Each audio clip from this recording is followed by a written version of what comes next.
તો આજે હું તમને જે આવી નકામી જે થેલી પડી હોય છે કપડાની એની એક જોરદાર વસ્તુ બનાવીને હું તમને બતાવવાની છું, જે તમારા માટે ખૂબ જ ઉપયોગી બનશે।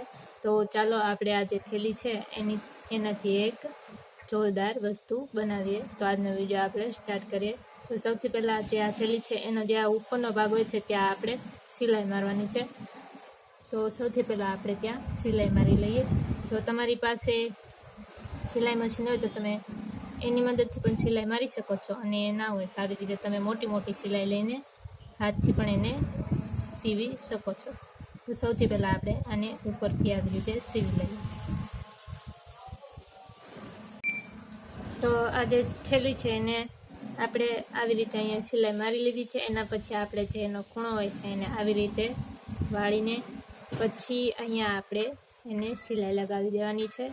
તો આવી રીતે તમારે આ જે ખૂણો છે એને ચારેય સાઈડથી વાળીને તે ચારેય સાઈડ આપણે એને સિલાઈ લગાવવાની છે। તો સૌથી પહેલાં આપણે આને પણ સિલાઈ લગાવી દઈએ આવી રીતે।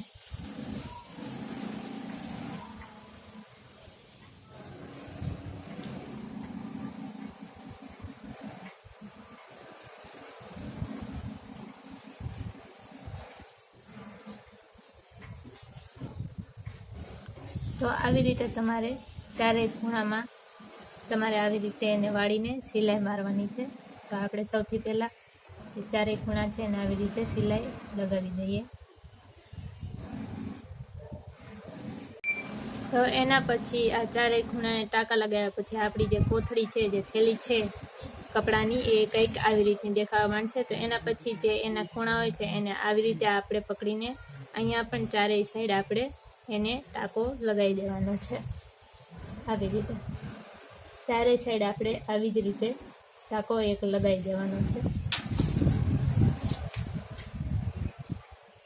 તો ચારેય ખૂણાને સિલાઈ લગાવ્યા બાદ આપણી જે થેલી છે એ કંઈક આવી રીતની દેખાશે। તો એના પછી આપણે શું કરવાનું છે કે આ જે ચારેય ખૂણા જે છે એને આપણે જ્યાં છે આવી રીતે વાળી દેવાના છે, અને અહીંયા એક એક ટાંકો લગાવી દેવાનો છે। આવી રીતે આપણે એને વાળી દેવાના છે। અને એની જ સાથે જો ચેનલ ઉપર તમે નવા હો તો ચેનલને સબસ્ક્રાઈબ જરૂરથી કરતા જજો, કારણ કે હું આવા જ વિડીયો તમારા માટે ફરીથી લેતી આવું। તો આવી રીતે આપણે એક એક ટાંકો અહીંયા જે એનું નાકું હોય છે એને લગાવીને સારી રીતે સેટ કરી દેવાનું છે। ચારેય સાઈડ આપણે આવું જ કરવાનું છે।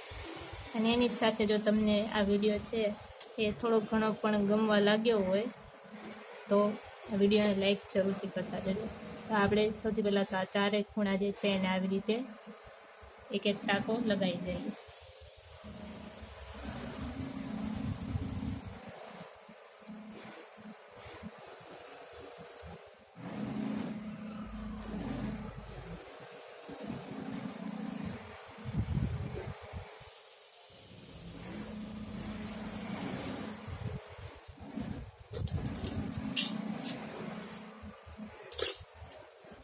તો કપડાની થેલીનો ફાઇનલ લુક આવો હશે કંઈક। તો આની અંદર આપણે જે આપણા કપડાં હોય છે એને આવી રીતે ભરીને મૂકી શકીએ છીએ, અને આને આપણે જે આપણો કબાટ હોય છે, અલમારી હોય છે, એની અંદર સારી રીતે મૂકી શકીએ છીએ। અને જો તમારો કબાટ અથવા તો અલમારી છે એ નાની હોય તો એના માટે આ જે બેગ છે ખૂબ જ યુઝફુલ છે। તો આ જે મેં વસ્તુ તમને બનાવીને બતાવી છે, જે બેગ બનાવીને બતાવી છે, તમને કેવી લાગી મને કોમેન્ટમાં જરૂરથી જણાવજો। અને વિડીયો ગમ્યો હોય તો વિડીયોને લાઇક, શેર અને ચેનલને સબસ્ક્રાઈબ જરૂરથી કરતા જજો। તો કાલે પણ હું તમને મળું આવી જ સારી ટિપ્સ સાથે।